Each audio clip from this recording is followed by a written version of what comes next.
do you have disability insurance? Why or why not? It's 99% of the time, it's the lack of educational understanding around it. Um, and also just being able to wrap your head around it, because most of the people I talk to are like, oh, I'm not going to get disabled. Well, nobody plans on dying. Nobody plans on getting disabled. I mean, the last person I spoke to who got disabled didn't really plan on it. You know what I mean? Hey everyone, thanks for joining us on this week's Tax Rep Network podcast. I'm Eric Green. So I am joined by a friend of mine, and today's topic is actually really important. And it actually came up. It came up in a conversation. It then mentioned it on a webinar. We'll get into all that, but the issue really is, how long can you live without your income? And if that sounds like some sort of, kind of like out there theory, it's actually major reality. And so I am joined by Elza Sarkisian, who I met through friends, actually, but we have a lot in common. I don't think people really know all of my background, but I actually was a bartender. I got all my licenses for insurance when I first got into the accounting practice because they go really well together. So Elza is a financial advisor with Northwestern. I know what, Elza, I'm going to let you tell. So first of all, thanks for doing this. I appreciate this. Thank you for having me. I'm so excited to be here and I'm honored. And yeah, so I'm with Northwestern Mutual. I've been doing this for about a year. I got my degree in financial planning and retirement planning. A little bit about my background is I was a bartender for about 13 years, which is a long time. And about halfway through, like early 20s, I realized that there's no longevity in this career. I give a lot of credit to those who do live out their lives in this career, but it wasn't for me. So I went back to school right before COVID, and I was going to school for biochemical engineering because I wanted to be a doctor.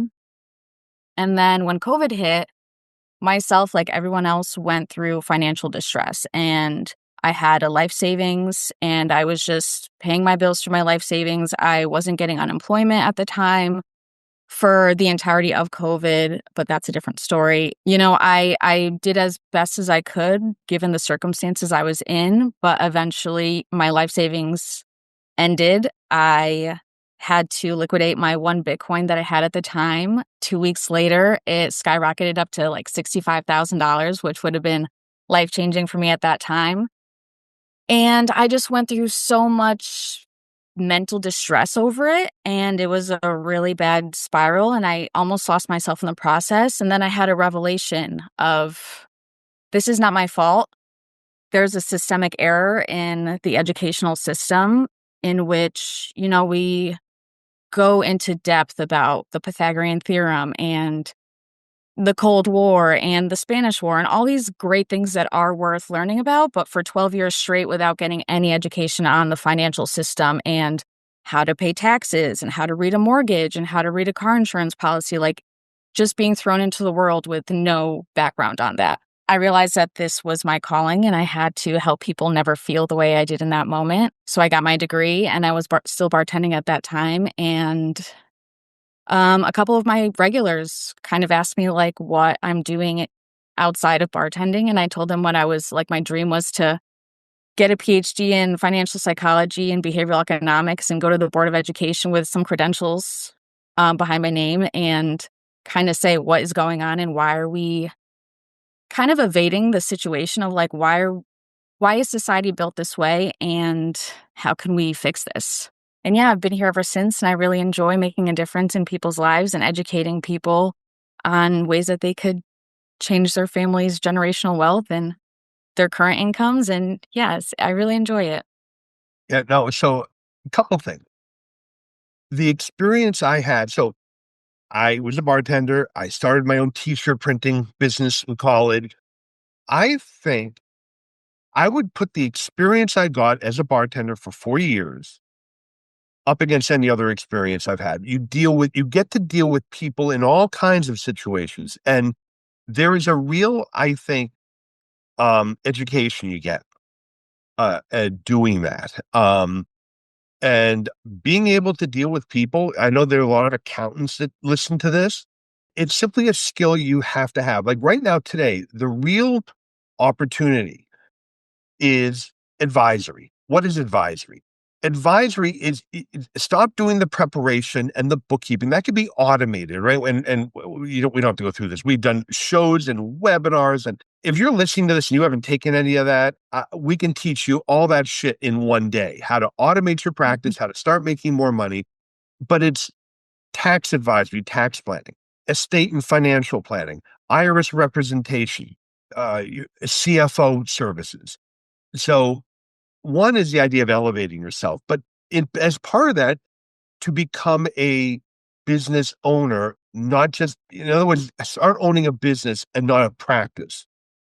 And so what prompted this is our conversation about disability insurance, which is kind of a topic that, it's not really a great, opening conversation, for, hey, so you have disability insurance. But the point being, it's something I'm very passionate about.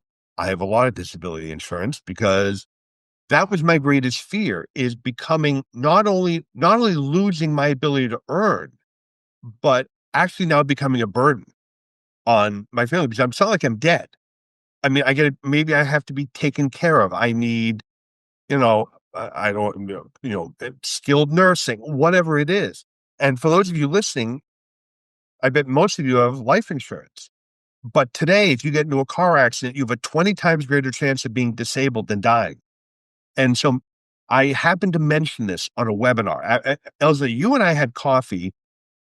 We met over at that dinner, and then we had coffee, and I mentioned it on a webinar I did the next day. And we launched a poll. Just how many people have disability, or how many people here don't have disability? Now, these are tax rep members who I view as quite bright. I mean, they're building practices, whatever. They're all CPAs or enrolled agents. They're not dumb people. 72% don't have disability. And I'm like, are you fucking kidding me? Really? Right. And so I know you've already spoken with one, and I think there are some more that I'm going to refer over. If you're listening to this and you don't have disability insurance, if you already have a financial pro you're working with, well, first of all, find a new one because they should have brought this up to you. They'll give you Elza's contact information at the end of this, but it's really critical for people to understand. So what I wanted to do, so by the way, on September 10th, Elza and I are going to be doing a webinar. I'll put the link in the description. It's free. It's about, and there is continuing ed for it because we're going to talk about disability insurance and also the tax aspect, because you're going to have to make a decision on how you want to treat it in terms of how you want God forbid you need the benefit, how that's going to get taxed. So out of the gate, Elza, just what is disability insurance? So essentially, disability insurance is protecting your greatest asset, which most people think it's their 401k or their home, but it's you and your ability to earn an income. That drives absolutely everything that we're doing, from day-to-day groceries and paying bills to saving for an emergency fund, saving for colleges, saving for retirement. If you get disabled, it does have immediate and direct implications on your everyday life. But the fact is, like, your retirement accounts are also taking a hit at this. So you in 50, 20, 70 years, you're going to take a hit on this. I believe the statistics are after a 2-year disability and not having disability insurance, your retirement accounts take a 15% hit. And after a 5-year disability, it's a 33% hit. I mean, those aren't small numbers. That's a difference between like $2.5, $4, and $5 million at retirement. So let's just walk through this because I actually have, I know a CPA. Now, the CPA at the time is around 53 years old, is selling his practice to a larger firm. So you're looking at the transition of the practice. It was over $1 million purchase price. And then, work for them, higher salary than he was making because, bigger firm, they get bigger fees. So they're going to pay, let's say, I don't know what it was, $1.5 million, but they're figuring they're going to grow that to 2.5 just because of their pricing and the other services they're going to bring to the table.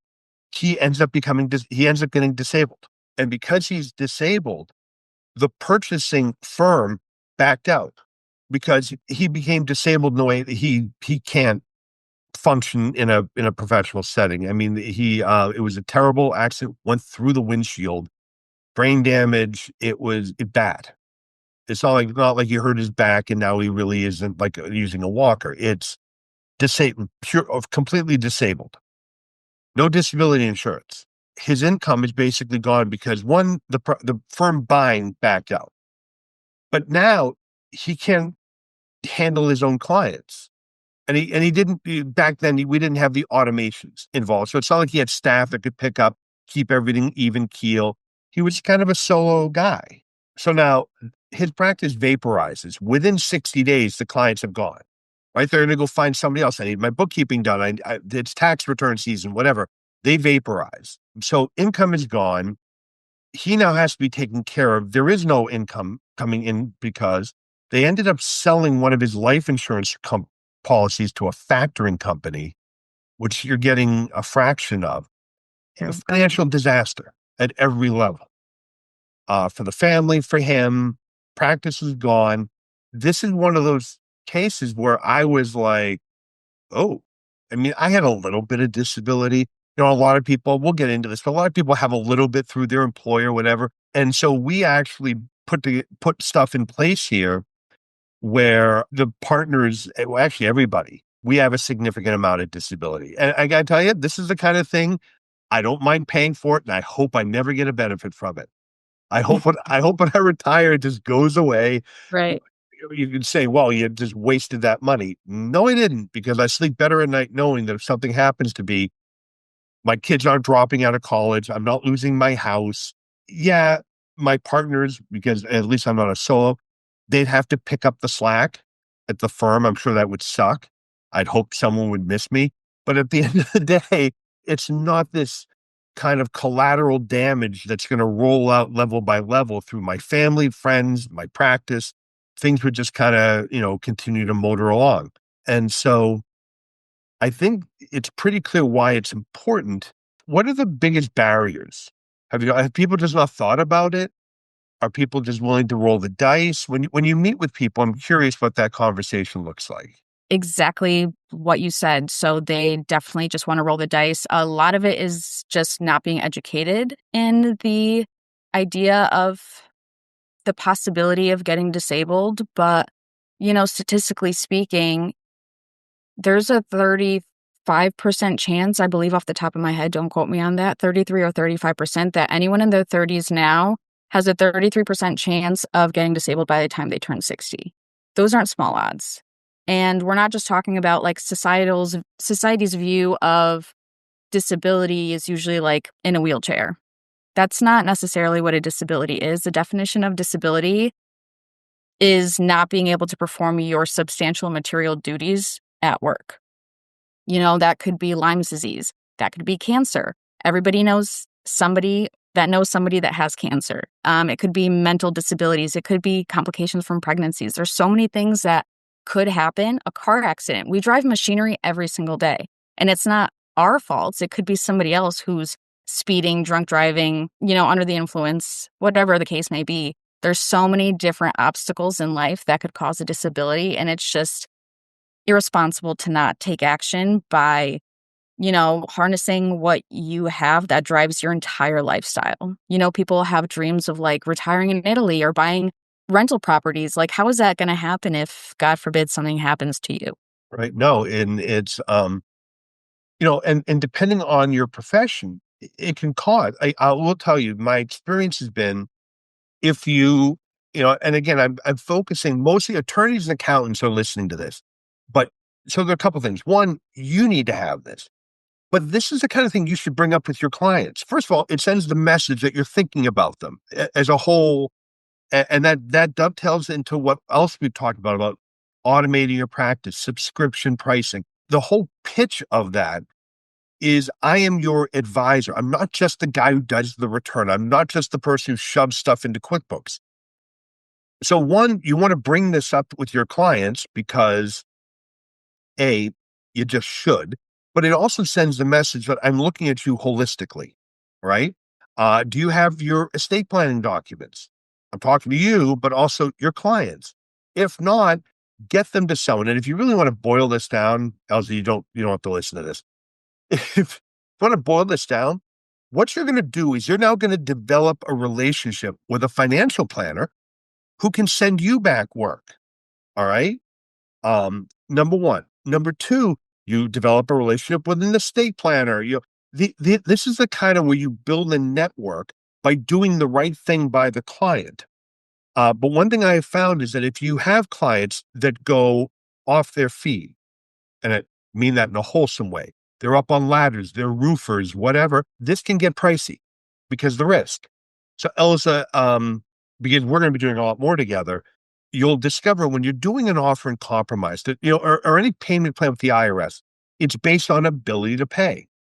So client comes in and let's say they owe, and for them listening, let's say they owe 100,000. You just filed the last 6 years of returns. You got them into compliance.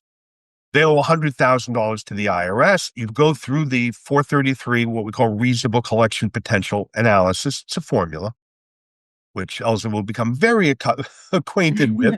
I'm actually having her help me in my practice. And you go through this analysis, and the client could pay $1,000 a month, is what income minus the allowable expenses. Or they can full pay, right? There's a 10-year collection statute, 1,000 a month, 120 months is 120 grand. They only owe 100, get into a payment plan. But where we go to the next level is what is the client not paying? But they could. Health insurance is an allowable expense. Term life insurance, allowable expense. Disability insurance, allowable expense. So tell the client, hey, how long can you live without your income? And they're like, oh, I don't know, 2 months. And I'm like, well, go talk to Elza. You should have disability insurance. I don't know. It's like $275 a month. Want. Okay. But let me tell you this. We can get you into a payment plan. You'll pay the 100,000 back over around 8.5 years, 9 years. Well, I thought you could do an offer for me. Well, let's go get disability insurance. It's allowable. IRS would look at it and be like, yeah, no, that's smart. Because if you become disabled, you can't pay us. So we're all on the same page here. We're all the same team. $1,000 minus 275, right, is 725, right? If I'm doing the math right. Well, what's $725 times 12? I can tell you right now, it ain't full paying, right? So it's 725 times 12 is 8,700. 10 years is 87,000. Now I can't full pay. And if I can't full pay, I can do an offer in compromise. What would my offer be? 12 months of future income, $8,700. We just settled a $100,000 debt for $8,700. That's pennies on the, I hate that fucking term, but pennies on the dollar because you did the right thing. And they say, well, can I drop this after the offer? I'm like, look, I know you're stupid, but try not to act like it. You need this. Jeff and I are at a point, we both just celebrated birthdays. All right. He's Happy 50. birthday. Maybe I shouldn't say this all. He's 51. I'm 55. And so one thing about becoming 55 is we're very grumpy. And so I don't hold back. I used to try to, smooth things over. And now I'm like, stop being an idiot. Would you please? You need this stuff. So there is for the tax rep pros, if you're wondering, why are we talking about disability? This is one of those things you have in your pocket. First of all, you should have it. You should tell your clients about it anyway, just because you're a pro and you're supposed to do this for your client. But number three, it does it's one of those factors or one of those tools, one of those things we can pull out when we want to, I don't want to use the word manipulate, that sounds negative, but justify adjusting a person's RCP calculation, right? Now, out of curiosity, Elsa, to get back to this, for those folks who have never really thought about disability, how do you kind of determine coverage? Like, is that something I get to pick? Is there a limit? How does this work? So essentially, the first question I ask my clients is, what is provided through work? Typically speaking, it's 60% short-term disability. Short-term disability versus long-term disability is short-term is usually a couple months to several months. 12 months is the most I've ever seen, but technically speaking, it could go up to 2 years. I've never seen 2 years before. Long-term disability is paid until retirement age or when you can go back to work. So this could be like 17 years until you retire or can go back to work, whichever is sooner. So when someone has 60% disability, that's great because we want to ensure as close to 100% as possible. And they won't actually let us do 100% because then no one has an incentive to go back to work. But 99% of your income is covered, which is better than 60. But we can get into that a little later into the conversation. So 60% of your income is covered short term. So that means if, statistically speaking, you get into a disability, they are around 2.2 to 2.5 years.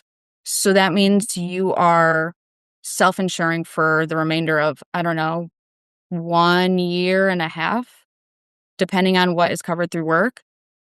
So 60% is covered through work because it's an employer benefit and the employer pays for it. There are tax implications. So let's take easy numbers. You're making $100,000. 60% of that is $60,000. $100,000 divided by 12, obviously you're not getting $8,333 because of 401k contributions, employee benefits, taxes. Around $8,000 you're getting a month. 60% of that would be $5,000. Can you live off of the $3,000 difference that you're not going to be getting anymore? That's the first question I ask them.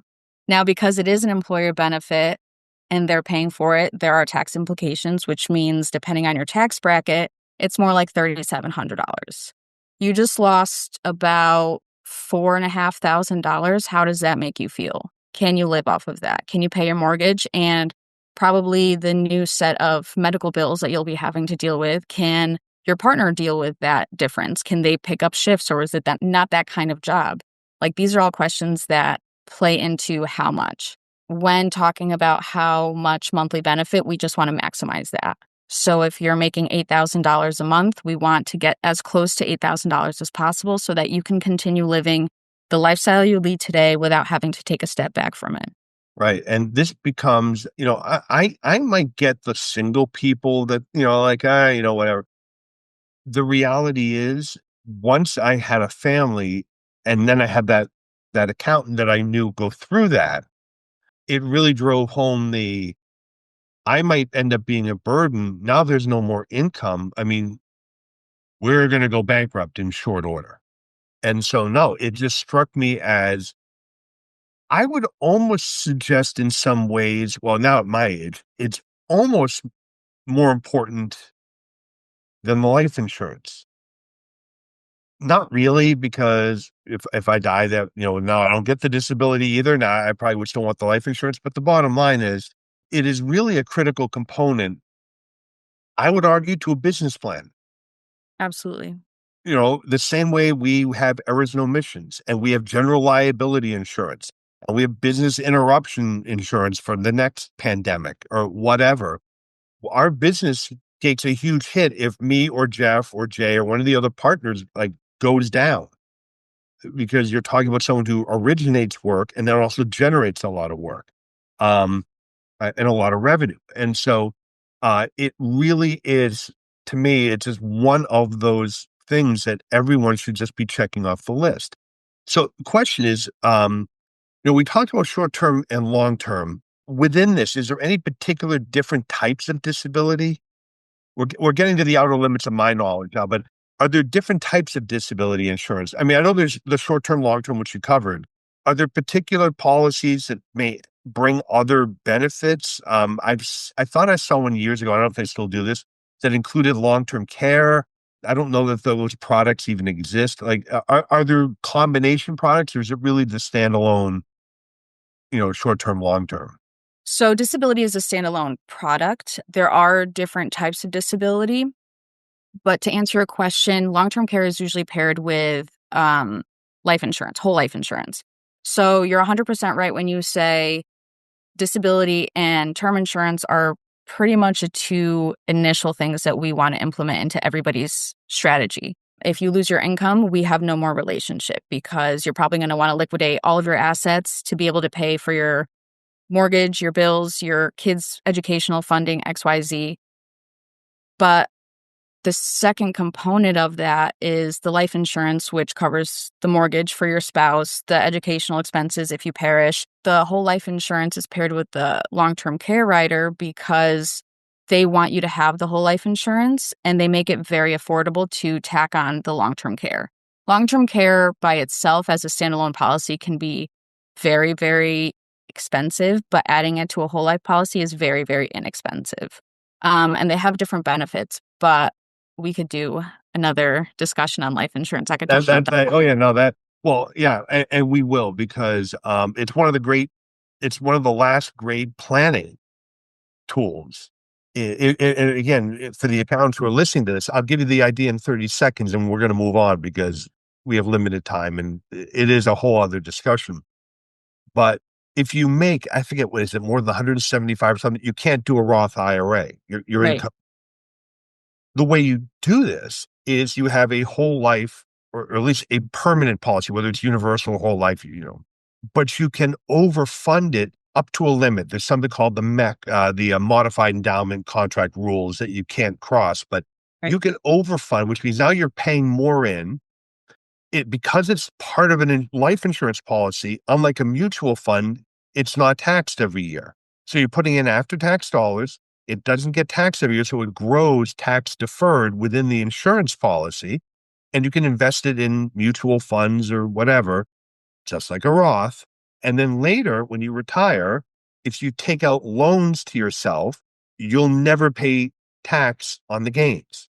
So for the accountants, that's a very quickie on why whole life might be still one of the greatest investments people who earn money can make, because you can create effectively a super Roth through the use of the whole life policy. Enough on that. I'm sorry, I keep looking over here. I had some questions that I wanted to ask you, knowing you were coming on. I wanted to ask you, so is this, I think you've already answered this, but how would I integrate the disability with my overall plan? Um, so disability feeds the plan. So we write a contract, you're not excited about it, but you understand the importance of it. 2 months later, you get disabled. Now you call me, not Northwestern Mutual. You call me because I'm your advisor. We have a personal relationship, and we get that started immediately. And because Northwestern Mutual has such a strong underwriting process, we make sure that we know everything beforehand so that when it's time to pay the claim, we're not fighting. A huge reason why Northwestern Mutual is such an amazing company to work for is because of its financial backing and its underwriting. And combined, they don't fight clients on claims. And fun fact, if every single person that had a policy through us filed a claim right now, we'd be able to pay everyone out. I think that's a really cool fact. I know we actually have insurance through Northwestern Mutual. Yeah, no, it is an old, very stable, AAA rated company. No, it's. I happen to agree because we get this all the time. Well, who should I go to? And which is one of the other attractions is, for instance, if you come to me and say, "Well, who should I go to for payroll?" ADP and Paychecks are the two. Why? Are they the best? Look, there are other good payroll companies, but they're the biggest. They're public. They're billion-dollar companies. First of all, by the way, it's always the bookkeeper that steals the payroll. Always. All right. If someone there embezzles, you're never even going to know. They're too big. They're just going to pay it. The local person embezzles. Oh, you're going to know when the special agents show up at your door because, by the way, you're out the money. You still owe the government the tax. The fact that you had an arrangement with this other person, that's a contractual problem. Go sue them. You still owe the government the money. This is what we do. I mean, this is what we do. So, but same thing here. I'd rather someone go to, you who has a company that we know behind it versus someone who's probably going to be slightly cheaper. That's a company that I don't know how they're rated. I don't know who they are. No, no, no. You're in a good place. Trust me. To get back to the question, remember you said you can't have 100%, but 99% coverage. How does all that get factored in? Obviously, based on income, I guess, to an extent. And then is it the person's choice? So you tell them, look, this is the most you can get, and then the person just picks based on what they want to spend and how much coverage they want. Exactly. So I will offer them the maximum because we should just apply for it just to see, because not everyone can get disability and not everyone can get the max disability. But I've had clients say, you know what, I have enough of a 12-month emergency plan where I guess I'll squeeze by, let's say 40% instead of 100. That's totally fine with me. I'm not going to fight them on it. But sometimes they come back and they buy more, either because they got such a huge pay increase or because they know somebody that had to go through it and they're like, you were right, I should increase how much I have. Oh, listen, after Jeff and I saw that CPA go through that was the first thing we did. The best clients are people who have been like the best estate planning clients. My law partner, Kristen, will tell you, is somebody that went through with a whole probate and everything with a family member that didn't have their documents. After going through that, most people are like, screw this. I'm not doing this to my kids, right? I'm not doing this to Right. my family. And I'm going to do what I need to do to put all the pieces in place. So aside from coverage, price, and that, is there anything else people should be considering when they're choosing disability? So, everyone who, The quality of the company, obviously behind right, it. Absolutely. anyone who depends on a paycheck should have, if you're not independently wealthy, you should have disability insurance. Number one. Number two, there are different types of insurances depending on an occupation. So everything is rated through an occupation. So I could put in two different clients, $100,000 made each. One of them is a carpenter. The other one is um, a financial advisor. The carpenter has far more risk of falling off a ladder or hurting a shoulder and no longer able to do contractual work, where their premium is going to be a little bit higher than the financial advisors. Now, there's a third aspect that comes into place. So both of these, financial advisor and carpenter, would go under the same insurance, which is the modified occupation. So if you can't perform your occupation and you could perform another occupation and you earn up to 20% of your pre-disability income, you'll get full disability from Northwestern Mutual until you retire or can go back to work. Medical professionals are a little bit different. And I could tell you a story about this. Medical professionals have very specific duties, and a lot of them who perform surgeries are under a lot of stress. Medical professionals are probably the highest claims. Well, they're definitely the highest claims that we pay out Interesting. because, yeah, it's very interesting. So I was working with a cardiologist and he performs surgeries most of the time. So if he develops a tremor, he can't perform that duty anymore. So he could get a full disability benefit from us. But because he's not performing his true own occupation in the medical field, he can continue collecting a full benefit while also doing something on the side like teaching, being a professor, helping students in their fellowship program, like those kind of things, while also collecting two full paychecks, one from the disability policy and the second one from his actual paycheck. So that usually only comes into play when I'm talking to a doctor, but there are different types of policies. That typically doesn't really have to come into play if you work behind a desk or, like those other occupations like medical professionals, because they're at such a high risk and high stress and making so much money, they have a very specific contract. And that's why we want to make sure that's being implemented instead of the modified own occupation. Because essentially, if you could be a greeter at Walmart, then your employer will stop paying you disability because you can have a job. You're just not doing your job. Right. No, that makes perfect sense. And that's another reason why Northwestern Mutual is, such a great company, is because our definitions of disability and claims that are being paid and exclusion riders are so specified in the contract that when it does come time to pay the claim, like we don't back out of anything. No, it's actually why we went with them too. So for the CPAs and EAs that are listening to this, how can they assist their clients with this? What should they be thinking about, the conversation they should be having?